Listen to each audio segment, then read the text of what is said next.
অত্যাধুনিক multirole combat aircraft ও tough aircraft কেনার নীতিগত অনুমোদনের কথা আনুষ্ঠানিকভাবে প্রথম সামনে আনেন বাংলাদেশ বিমান বাহিনী প্রধান air chief marshal Hasan Mahmud খান।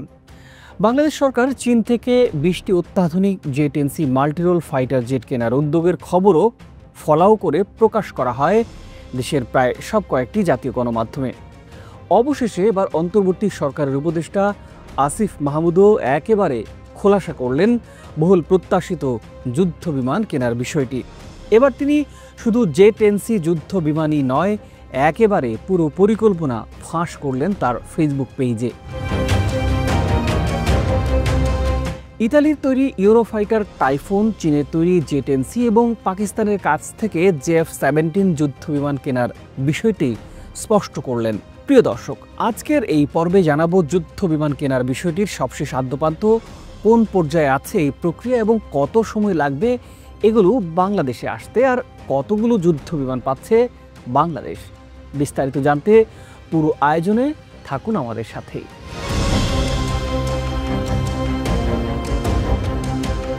ভারতের চাপে গত দেড় দশকে অনেকটা পঙ্গু করে রাখা হয়েছিল দেশের সশস্ত্র বাহিনীকে।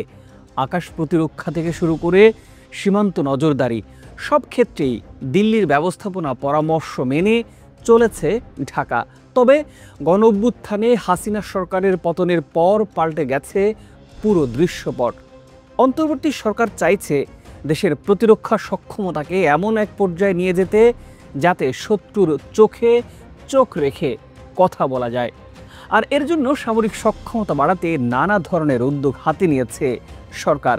অন্তর্বর্তী সরকার ক্ষমতায় আসার পরপরই আলোচনায় আসে লালমনিরহাট এয়ারবেজ চালুর খবরটি। এরপর একে একে জাপান, চীন এবং তুরস্ক থেকে অত্যাধুনিক সমরাস্ত্র কেনার উদ্যোগের বিষয়টিও সামনে এসেছে। পাশাপাশি বাংলাদেশে পাকিস্তান এবং বাংলাদেশ তুরস্কের যৌথ উদ্যোগে অস্ত্র কারখানা করার বিষয়টিও এদেশের মানুষকে নতুন করে মাথা উঁচু করে দাঁড়াবার স্বপ্ন দেখাতে শুরু করেছে। ভঙ্গুর প্রতিরক্ষা ব্যবস্থা উন্নত করতে এরই মধ্যে বড় ধরনের পরিকল্পনাও হাতে নিয়েছে বাংলাদেশ বিমান বাহিনী। চীন, পাকিস্তান, তুরস্ক এবং ইতালি থেকে যুদ্ধ বিমান ও অ্যাটাক হেলিকপ্টার কিনতে যাচ্ছে প্রতিরক্ষা বিভাগ। সম্প্রতি এই সংক্রান্ত চুক্তি ও নীতিগত অনুমোদন দেওয়ার সিদ্ধান্ত নিয়েছে অন্তর্বর্তী সরকার। বিমান বাহিনীর জন্য ইতালির তৈরি ইউরোফাইটার টাইফুন, চীনের তৈরি জে-10C এবং পাকিস্তানের কাছ থেকে JF-17 থান্ডার যুদ্ধ বিমান কিনতে যাচ্ছে বাংলাদেশ। সেই সাথে তুরস্কের তৈরি বিশ্বসেরা T-129 অ্যাটাক হেলিকপ্টারও কিনবে বাংলাদেশ।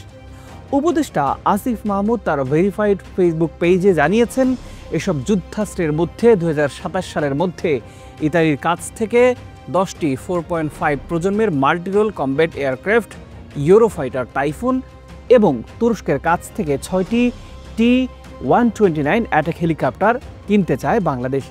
এসব সমরাস্ত্র কেনার জন্য বিমান বাহিনীর একজন এয়ার ভাইস মার্শালকে সভাপতি করে বিভিন্ন মন্ত্রণালয়ের প্রতিনিধির সমন্বয়ে 11 সদস্যের একটি উচ্চ পর্যায়ের আন্তঃমন্ত্রণালয় কমিটিও গঠন করা হয়েছে। যৌথ কমিটি প্রয়োজনীয় প্রস্তুতি নিয়ে ইতালি ও তুরস্কের প্রতিনিধি দলের সাথে আলোচনায় বসবে খুব শিগগিরই।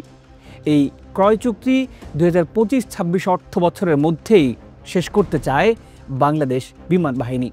এর আগে চলতি বছরের এপ্রিলে $220 কোটি বা প্রায় 27,060 কোটি টাকা ব্যয়ে চীনের তৈরি 20টি জে-10C মাল্টিরোল যুদ্ধ বিমান কেনার উদ্যোগ নেয় অন্তর্বর্তী সরকার।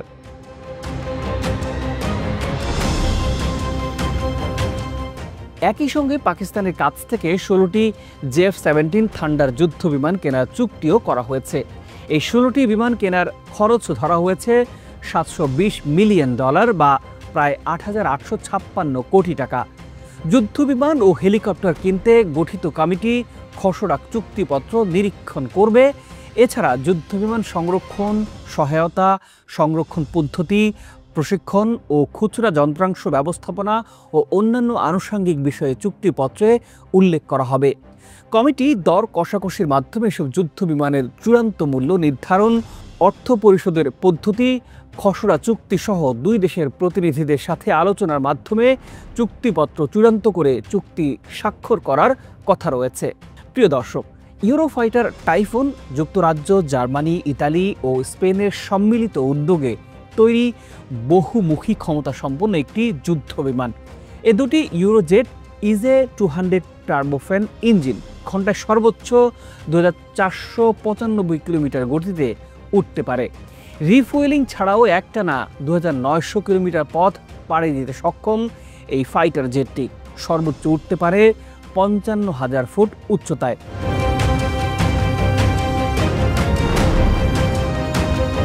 এছাড়া প্রযুক্তি, রাডার ও সেন্সর সুবিধা, অস্ত্র বহনের সক্ষমতা, স্টেলথ প্রযুক্তি থাকায় শত্রুর রাডারে সহজে ধরা পড়ে না এটি, এবং উচ্চতাপ সহনশীল হওয়ায় দীর্ঘক্ষণ লড়াইয়ের সক্ষমতা আছে এই যুদ্ধ বিমানের।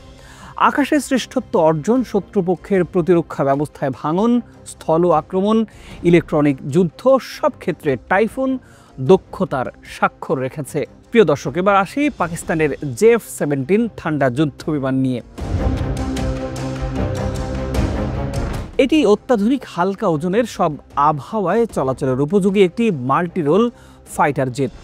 পাকিস্তান অ্যারোনটিক্যাল কমপ্লেক্স এবং চীনের চেংদু এয়ারক্রাফট ইন্ডাস্ট্রি কর্পোরেশন এই যুদ্ধ বিমান তৈরি করেছে। এয়ার টু এয়ার ও এয়ার টু সারফেস কমব্যাট দিন কিংবা রাত সব অবস্থায় সমান তালে কার্যকারিতা দেখাতে পারে এই যুদ্ধ বিমান। সাম্প্রতিক সময়ে পাক ভারত যুদ্ধে এই বিমানের সাফল্য আলোচনায় উঠে আসে। এবার আসি তুরস্কের T-129 অ্যাটাক হেলিকপ্টারের বিষয়ে। 2 ইঞ্জিন বিশিষ্ট 2 আসনের বহুমুখী অ্যাটাক হেলিকপ্টার এটি। উষ্ণ এবং উচ্চ পরিবেশে দিন কিংবা রাতে যে কোনো প্রতিকূল আবহাওয়ায় আক্রমণ এবং গোয়েন্দা মিশন পরিচালনায় সেরা এটি। এই হেলিকপ্টারে ক্ষেপণাস্ত্র এবং আকাশ থেকে আকাশে নিক্ষেপযোগ্য স্টিঙ্গার ক্ষেপণাস্ত্র ব্যবহার করা যায়। এছাড়া বিভিন্ন ধরনের রকেট নিক্ষেপ করা যায় এই অ্যাটাক হেলিকপ্টার থেকে।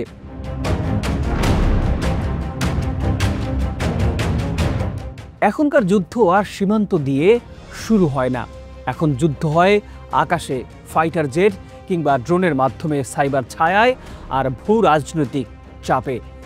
বাংলাদেশের উত্তরে আছে ভারত, দক্ষিণ পূর্বে মিয়ানমার। 2 প্রতিবেশী এখন আকাশে আগ্রাসী কৌশলের পথেই হাঁটছে। বাংলাদেশের ভূ রাজনৈতিক মানচিত্র যেন এখন এক কাঁচের তৈরি ঘর, চারপাশে শুধুই ঝুঁকির ছায়া। আমাদের উত্তরের প্রতিবেশী দেশ ভারতের হাতে আছে রাফায়েল, Su-30, MKI, এমনকি 5ম প্রজন্মের স্টেলথ জেট। আমাদের আরেক প্রতিবেশী দেশ মিয়ানমারের কাছেও আছে Yak-130। প্রিয় দর্শক, আপনারা অনেকেই হয়তো জানেন বর্তমানে বাংলাদেশের বিমান বাহিনীর অধিকাংশ বিমানেই টেকনোলজির দিক থেকে 2য় কিংবা 3য় প্রজন্মের F-7, MiG-21 কিংবা চীনা পুরনো ভ্যারিয়েন্টগুলো আধুনিক আকাশ যুদ্ধের জন্য কার্যত একেবারেই অকার্যকর। এদের নেই স্টেলথ প্রযুক্তি, নেই ইলেকট্রনিক ওয়ারফেয়ার সিস্টেম, নেই বিয়ন্ড ভিজুয়াল রেঞ্জ মিসাইলের সক্ষমতা। এ যেন প্লাস্টিকের ঢাল দিয়ে পারমাণবিক গোলার যুদ্ধ। আর এই দুর্বলতাকেই পুঁজি করে কৌশলগত ও কূটনৈতিক চাপে ফেলতে চায় আমাদের পার্শ্ববর্তী বড় শক্তি দেশগুলো।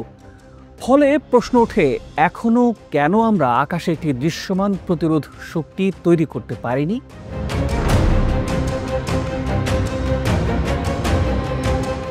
যুদ্ধ বিমান মানে একটি জাতির আকাশে আত্মমর্যাদা তুলে ধরা। বিশ্বে এমনকি ইথিওপিয়া, ঘানা কিংবা আলজেরিয়ার মতো দেশও আধুনিক যুদ্ধ বিমান সংগ্রহ করে ফেলেছে। তাহলে বাংলাদেশ কেন এখনো পিছিয়ে আছে? উত্তরটা খুব সরল নয়, কারণ শুধু বাজেট নয়, এখানে রাজনীতি, পররাষ্ট্রনীতি আর ভূ রাজনৈতিক চাপে সিদ্ধান্ত থমকে থাকে। প্রিয় দর্শক, বাংলাদেশের সমরাস্ত্র বাহিনীকে আগামী দিনের চ্যালেঞ্জ মোকাবেলায় সক্ষম করে তুলতে 3 বাহিনীর আধুনিকায়নের জন্য জোর চেষ্টা চালাচ্ছে অন্তর্বর্তী সরকার। সব সংকট দূরে ঠেলে দেশের আকাশ প্রতিরক্ষাকে শক্তিশালী করতে এবং বিমান বাহিনীর আধুনিকায়নে বড় পদক্ষেপ নিয়েছে অন্তর্বর্তী সরকার। যদিও যুদ্ধ বিমান কেনার ঘোর বিরোধিতা করেছে ভারত সরকার, অজুহাত দিচ্ছে আঞ্চলিক নিরাপত্তা বিঘ্নিত হওয়ার। তবে এখন দেখার অপেক্ষা এই অজুহাতে পাত্তা দেয় কিনা বাংলাদেশ।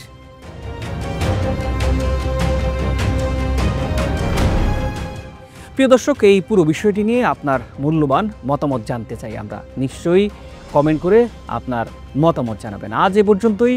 ভালো থাকুন, সুস্থ থাকুন। দেখা হবে পরের ভিডিওতে।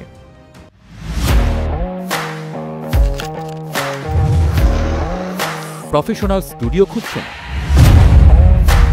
ঢাকার প্রাইম লোকেশন নয়াপল্টনে দেশ সমাচার স্টুডিও আপনার কন্টেন্ট প্রোডাকশনের নির্ভরযোগ্য ঠিকানা। এখানে পাবেন 4K ক্যামেরায় মাল্টি অ্যাঙ্গেল রেকর্ডিং, আছে গ্রিন ও ব্ল্যাক স্ক্রিন সেটআপ, উন্নত মানের মাইক্রোফোন ও sound proof voice over booth. আপনার পছন্দ মতো স্টুডিও ডিজাইন করার সুযোগও থাকছে। Hazrat Shahjalal news content, talk show, interview বা পডকাস্ট, যা কিছুই করেন এখানে পাবেন প্রফেশনাল সেটআপ আর ফুল এডিটিং সাপোর্ট। আপনার চাহিদা অনুযায়ী বুক করতে পারেন আজই। কল কিংবা হোয়াটসঅ্যাপ করুন এই নাম্বারে 01720210657। ভিজিট করুন আমাদের ওয়েবসাইট ও ফেসবুক পেজ।